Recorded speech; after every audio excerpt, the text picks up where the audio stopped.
चंद्रपूर जिल्हा हा साधारणपणे त्रिकोणी आकारात दिसत असून उत्तरेकडून दक्षिणेकडे वाहणाऱ्या वर्धा, वैनगंगा, इंद्रायणी, प्राणहिता तसेच जिल्ह्याच्या आत असलेल्या लहान नद्यांनी व ओढ्यांनी येणाऱ्या जलामुळे हा भाग सुपीक झालेला आहे. या सुपीक झालेल्या प्रदेशात विंध्य, नर्मदा व उत्तर भागातून तेथील मानवाला जागा कमी पडत असल्यामुळे तेथील लोक या भागात येऊन वसाहतीला सुरुवात केली.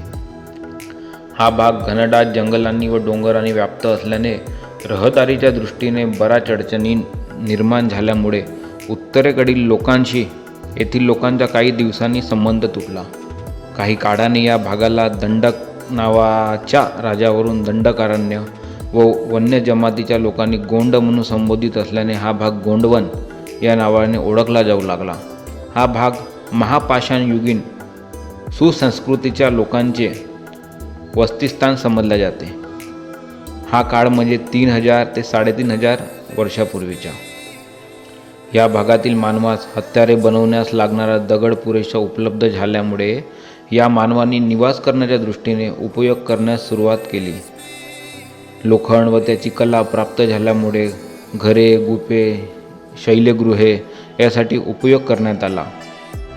चंद्रपूरपासून ईशान्य दक्षिण दिशेस वाहणाऱ्या झरपट नदीच्या दक्षिण काठावर सुमारे 300-400 फूट अंतरावर सुमारे 4 खोल्यांची गुफा कोरली असून एका कक्षात महापाषाण संस्कृतीच्या लोकांची गुफेच्या भिंतीत देवी महाकालीची स्थानक मूर्ती पश्चिमीमुखी अंकित केलेली आहे. हीच मंडळी या देवीला आपली आराध्य देवता मानू लागले. महाभारत अगर तत्पूर्तीच्या काळात लोक शक्ती देवीच्या व देवीची पूजा करीत. मूळ शक्ती म्हणजे पार्वती अर्थात गौरी ही भगवान शिवांची अर्धांगिनी. मानवाची निर्मिती स्त्री या शक्तीपासून झालेली. जन्म, पोषण, संगोपन अर्थात संवर्धनाची जबाबदारी स्त्रीवर असल्याने हिचे महत्त्व अन्यसाधारण समजले जाते. हिने प्रसंगानुसार दुर्गा, कात्यायनी, भद्रकाली, महाकाली, कालरात्री, भैरवी, चामुंडा असे रौद्ररूप धारण करून राक्षसाचे निर्दालन करून देवदेवतांना व प्रजेला संकटमुक्त केले. म्हणून या देवीला संकटमोचन म्हटले जाते. विदर्भात अष्टदेवीची शक्तिपीठे असून चंद्रपूरची महाकाली त्यापैकी एक आहे.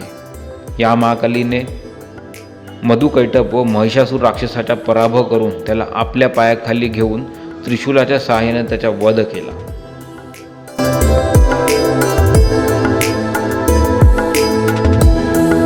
चंद्रपूर परकोट हा 7.5 मैल म्हणजे 12 किमी घेर असलेला आहे. गोंडकालीन परकोटाच्या आत चंद्रपूर शहर वसलेले असून गोंड राजाच्या राजधानीचे शहर म्हणून प्रसिद्ध आहे. एवढा मोठा घेर असलेला परकोट उभ्या विदर्भातच नव्हे तर महाराष्ट्रातही नाही असे म्हटले जाते. या परकोटात 4 प्रवेशद्वारे असून 5 खिडक्या व हटवाड्यातील 1 खिडकी असे 6 खिडक्या आहेत. या परकोटाच्या बांधकामास सुमारे 140 वर्षे लागली. या परकोटाच्या पाया बल्लारपूरचा गोंडराजा खांडक्या बल्लारसिंग सन 1472 ते 1497 यांनी घातला. चंद्रपूर परकोटास असलेल्या दरवाजामधून सुमारे 350-400 फूट अंतरावर असलेल्या खडकात 3-3.5 हजार वर्षापूर्वीच महापाषाणयुगीन संस्कृतीच्या लोकांनी महाकाली देवीची मूर्ती अंकित केली आहे. या खडकात असलेल्या कक्षात ईशान्य दिशेत 2 कक्ष असून एका कक्षेत उभे राहता येते. यास लागून असलेल्या दुसऱ्या कक्षात पलंग असून रात्रीच्या वेळी देवी विश्रांती घेते अशी दंतकथा आहे. 15व्या शतकात या भागात दाट वन असल्याने ही गुफा दिसून पडत नव्हती. परंतु बल्लारपूरचा गोंड राजा खांडक्या बल्लारसिंग हा झरपट नदीवर असलेल्या अरण्यातून परत जात असताना या खडक असलेल्या गुफेत देवी महाकालीची मूर्ती दिसून आली. तेव्हा राजाने या ठिकाणी मंदिराचे छोटेसे रूप देऊन त्या ठिकाणी राजा आपली राणी हिरातानी हिच्यासोबत दर्शनास येऊ लागला. सन 1696 मध्ये राजा किसनसिंगचा मुलगा बीरसिंग हा आपल्या बापाच्या मृत्यूनंतर चंद्रपूरच्या गादीवर बसला. यास एक मुलगी मानकुवर नावाची असून ती 5-6 वर्षाची असताना देवगडचा राजा दुर्गसहा याच्यासोबत विवाह झाला. त्याने एके दिवशी पत्नीचा अपमान केल्याचे समजल्याने राजा बीरसिंगाचे जावयावर स्वारी करून जय महाकाली असा आवाज करून त्याचे शिर उडवले.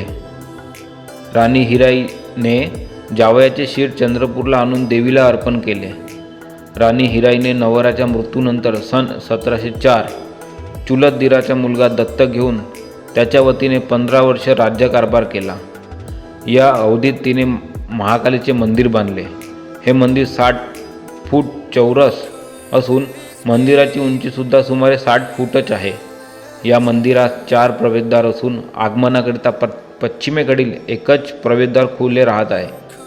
परंतु भक्त मंडळीची बरीच गर्दी वाढल्याने एप्रिल 2005 पासून उत्तर व दक्षिण द्वार खुले करण्यात आले.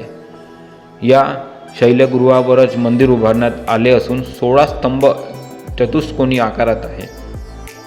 यावर महिरपी कंसात प्रस्ताराच्या कमानी दिसून येतात. प्रमुख प्रवेशद्वारातून आत प्रवेश करताना रंगीत चित्रांनी नटलेले 2 स्तंभ व या दगडी स्तंभावर लघुचित्रे रंगीत स्वरूपात दिसतात. यावर निरनिराळ्या देवतांची रंगीत चित्रे काढलेली आहे.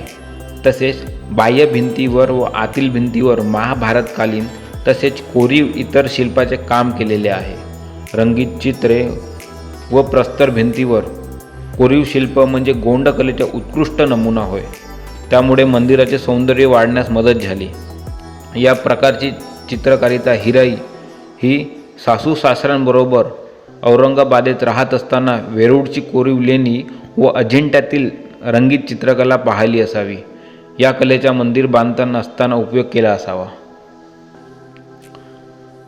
मंदिरात जमिनीपासून सुमारे 10 फूट उंचीची फरसबंदी असून मध्यभागी 6 फूट उंचीचे व 18 फूट चौरस असलेले तळघर व या तळघरात खडकात कोरलेली 5 फूट उंचीची देवी महाकालीची मूर्ती आहे.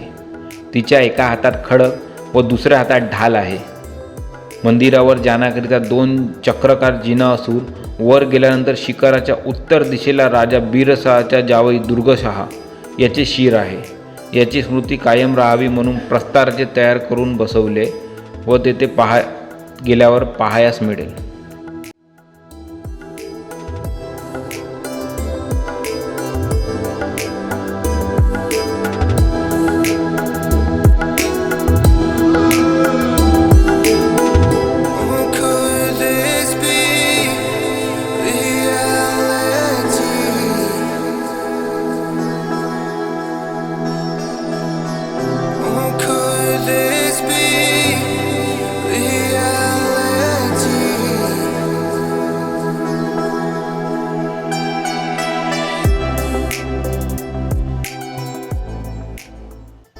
महाराणी हिराईने मंदिराचे बांधकाम पूर्ण केल्यानंतर या देवीच्या नावावर चैत्र पौर्णिमेस यात्रा भरण्यास सुरुवात झाली.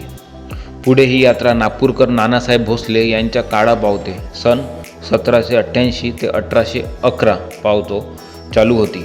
परंतु चोर दरोडेखोरांचे प्रस्थ वाढल्याने यात्रा बंद केली. नांदेड जिल्ह्यात असलेल्या तळेगाव उमरी येथे असलेल्या राजाबाई देवकरीण या आदिशक्तीची उपासक होती. तिच्या स्वप्नात महाकाली देवीने जाऊन मी चंद्रपूर परगण्यात आहे तेव्हा तू माझ्या भक्तीचा प्रसार कर अशी आज्ञा केल्याने सन 1905 ते 1906 या दरम्यान आपल्या भागातील जत्था घेऊन देवीचे दर्शन घेतले व परत गेली. दरवर्षी चैत्र पौर्णिमेला नांदेडच्या आसमंतातील लोक जत्था तथ्याने येऊ लागले. यात्रेत येणाऱ्या पुरुष भक्ताला पोतराजे व स्त्री भक्ताला देवकरीण म्हणण्याचा प्रघात आहे.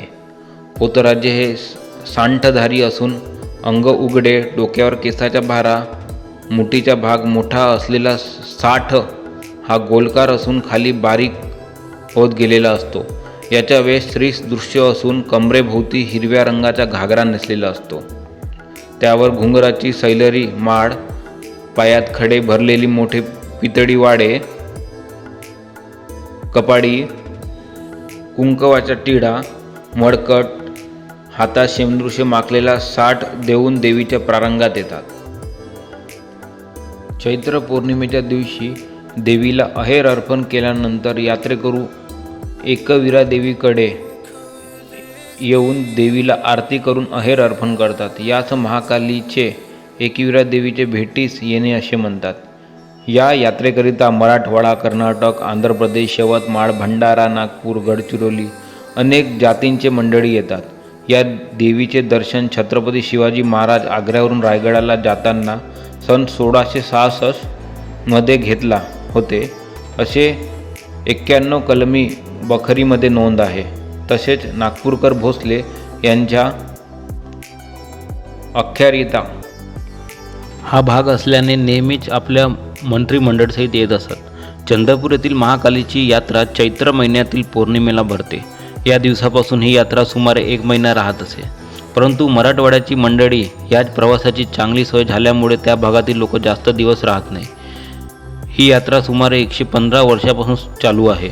या भागातील तद्वतच विदर्भातील मंडळी हिला आदिशक्ती मानतात. शासनाने या भागात पर्यटनाच्या दृष्टीने अंकलेश्वराचा भाग धरून पर्यटकाच्या दृष्टीने चांगली निर्मिती झाल्यास हा भाग आकर्षित होईल.